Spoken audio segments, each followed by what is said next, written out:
guys, welcome back to my YouTube channel, Peace Jones. Don't forget to like, to comment, and to subscribe. You guys share my videos, share them with your coworkers, your family, your friends, your social media.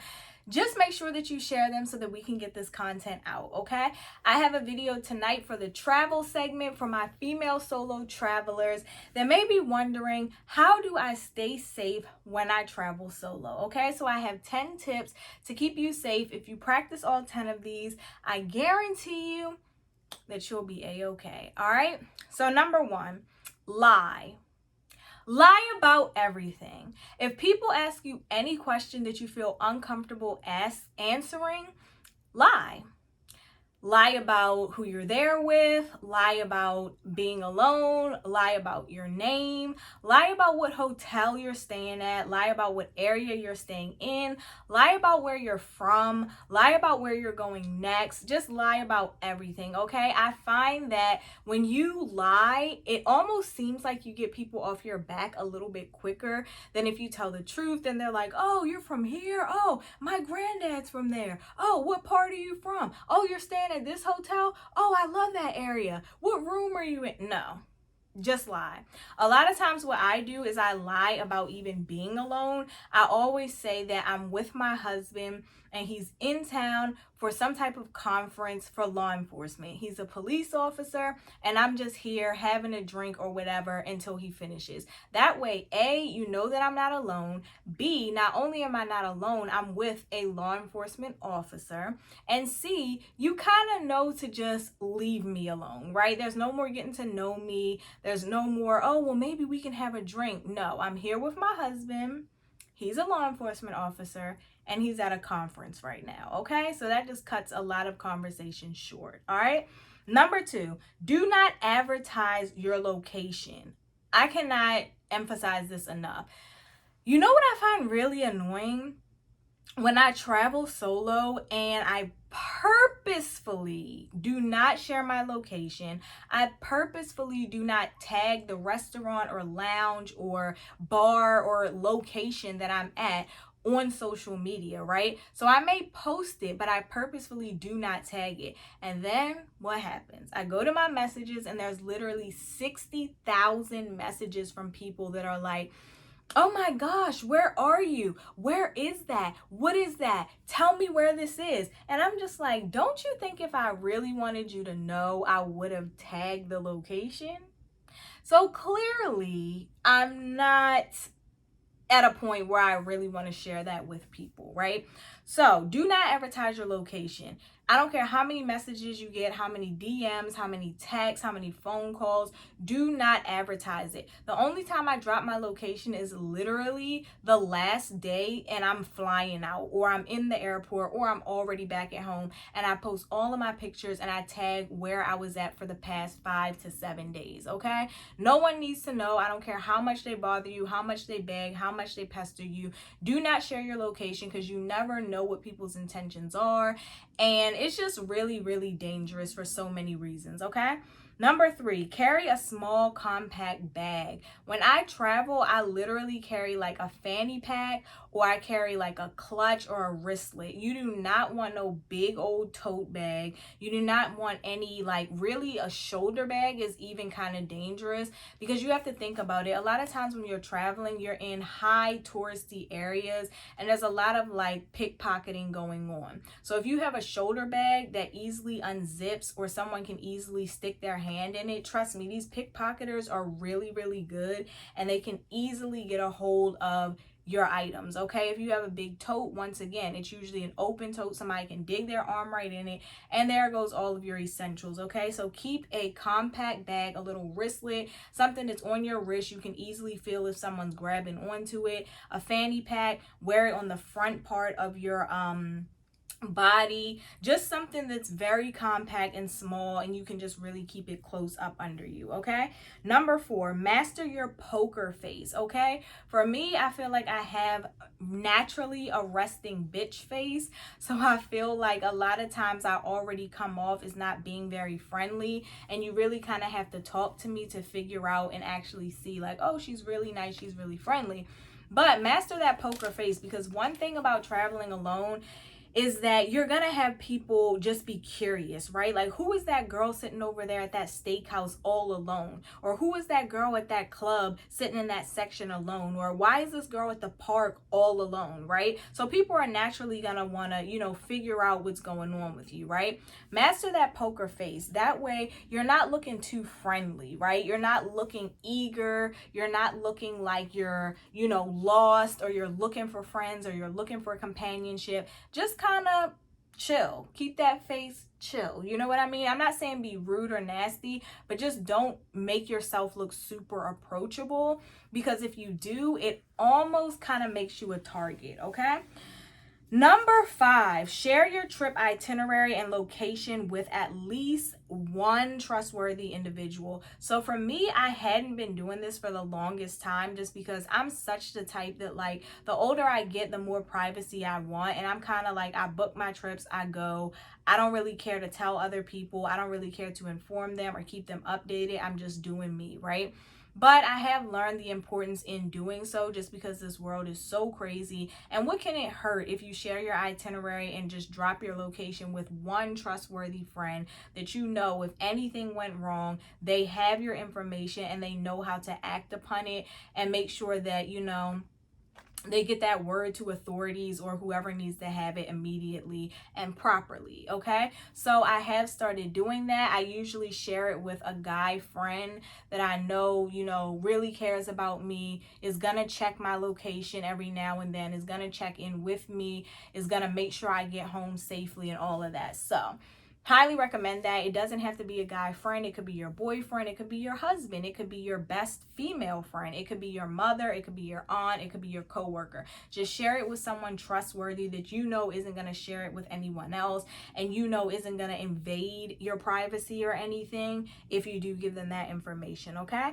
Number 6, don't carry large amounts of cash, okay? When I travel solo, I barely carry any cash. Of course, you want to have a good maybe $20 to $40 just in case of an emergency. But for the most part, I just carry my cards, just because I don't really feel like carrying cash is ever really safe, whether I'm just at home chilling, going out for dinner, or whether I'm traveling. And so with that being said, I think you should carry enough emergency money that if whatever happened, you have some money to get you home or to get you some food, something to drink, but you don't have so much that if God forbid anything happened, you would be losing out on so much cash, or you would be making yourself a target, okay? Number 7, trust your instincts. Oh yeah, by the way, with that whole cash thing, now you can carry cash with you as long as you can lock it away in a safe in your room, but just don't physically have that on your person at all times, okay? So now back to number 7, trust your instincts. Oh my gosh, your instincts, your gut, when you're traveling solo is going to be everything, right? You can pretty much kind of talk to someone and figure out where their head is at, right? Do they really have good intentions? Are they really trying to show you around their local neighborhood or show you around to the best restaurant? Or are they really just trying to get you alone and kind of be a predator and prey on you? Are they really interested in, I don't know, teaching you how to make these cultural bracelets, or are they just trying to get close enough to you that they can do whatever it is that they have intentions on doing, right? So just be aware of that. Trust your instincts. If you feel like the person just isn't all the way right, or they're kind of selling you a story, or they're being too intrusive or too eager to get to know you, trust your instincts and just stray away from that, okay? Number 8, be aware of your surroundings. This is super important. I don't care if you think you look paranoid or not. Look around you, especially when you're out somewhere at night. Pay attention. You don't have to be like, oh my gosh, right? But pay attention to your surroundings. If you're walking alone, look around you, look behind you, look at landmarks close to you. Pay attention to the restaurant, the employees, that guy in the back alley.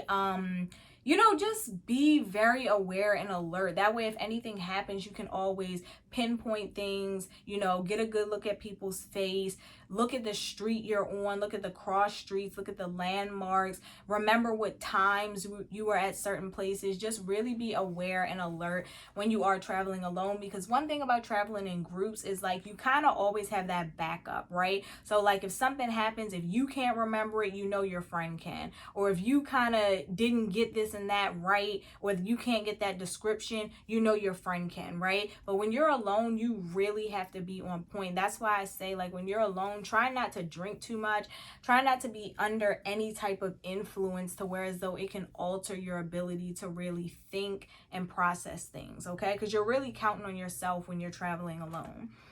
Number 9, think it out, okay? When I say this, I mean like, don't be so quick to jump on something, right? Like I know nowadays people are so ready for a deal. They're so ready for a come up. They're so ready to finesse, right? But think it out first. If it doesn't make sense or it sounds too good to be true, it's probably too good to be true, okay? I'll give you guys one example. When I was in Cabo, and I think that I told this story in my Cabo solo travel video, I had went into the city part by myself downtown, caught a taxi out there, and I had already had in mind that I wanted to get a nice massage when I was out there, but they did have people at my resort that were giving massages, and I just hadn't gotten around to it. I think the massages on the resort were maybe like $40 or $50, right? And so I was like, oh, like I'll get one later on today. But I went to the town, and these ladies in like this little parlor, just kind of like out the way, kind of up the street in this small little like shack type of store. It wasn't really a storefront. It was like a little like door in a building or whatever, right? And they were like, they said they had like a nail salon in there, and they were doing like facials and massages. I guess it was like a mini spa, right? So they were like, hey. They were literally calling me from off the street, and they were like, hey, we're giving like, I think maybe like $20 or $30 massages, full body. You can come in, you can get this and that. And clearly they knew I was a tourist. Clearly they thought it was like a good deal they were giving me. And it really was, right? A $30, $20 full body massage. Like, where are you going to find that from, right? And I almost thought about doing it. But then I said, look, I done just bought about $200 worth of souvenirs that I have on me. I also have more cash on me. I also have all of my own items in my bag. And I'm also alone. And you know, when you get a massage, you lay face down, right? Where you can't see anything around you. You can't monitor your items. You don't know what anyone is doing behind your back. So I was like, you know what? Let me think it through. And when I thought it through, I said, I'd rather pay that extra $10 or $20 on the resort where I know that these people are being watched. I feel a lot more comfortable. And I just feel like I'm not being preyed upon, right? Because had I jumped on that deal and said, oh, this is $20 less and I'm really saving money and blah, blah, blah, who knows what would have happened to me? Who knows what would have happened to my belongings?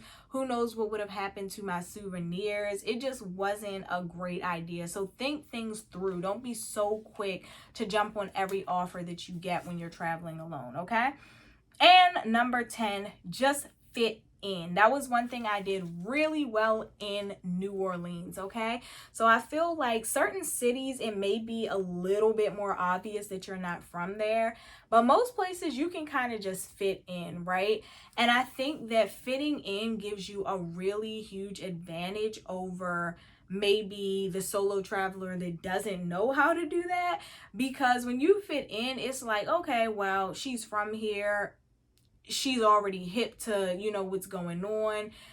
I can't get over on her. She's not looking vulnerable. She's not looking scared. She's not out here asking every question about everything. She's from here. She lives here, you know? And think about it, right? Let's say you're from Boston and you're fitting in is if you're from Boston. The average scammer or predator is not going to be like, oh, she's from Boston, she's from here, let me see how I can get over on her. Now, don't get me wrong, that happens, but let's say you're visiting Boston and you're not fitting in and you're just doing all this weird stuff and you're making yourself stand out and you're looking really like weird and uncomfortable and just uncertain. That person is going to sense that, right? Like con artists, they can tell when a person is nervous or a person is unsure, a person isn't confident, right? And those are the people that they prey on the most. So just fit in, right? Just chill, be cool, be calm, and just fit in, go with the flow. Don't look like you're all lost and scared, right? If you do have to ask a question, go in a storefront, ask someone at a store, Google it, but don't just be out on the street like, hey, where's this? What's that? How do you get here? Oh my gosh, just looking so nervous and so scared, because people are going to pick up on that. And next thing you know, they're going to be harassing you. They're going to be following you. They're going to be asking you to buy this, and you don't want that, right?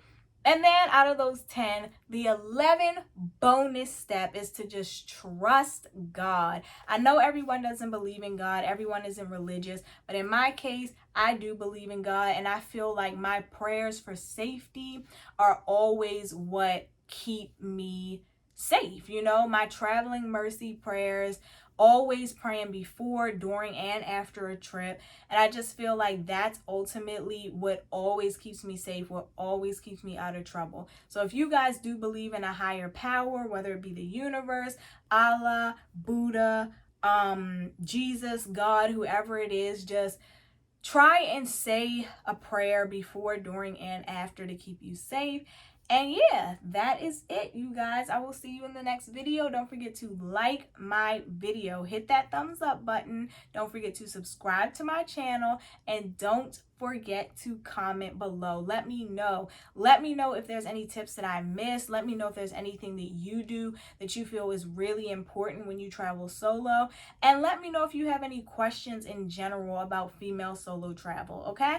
See you guys next time. Bye-bye.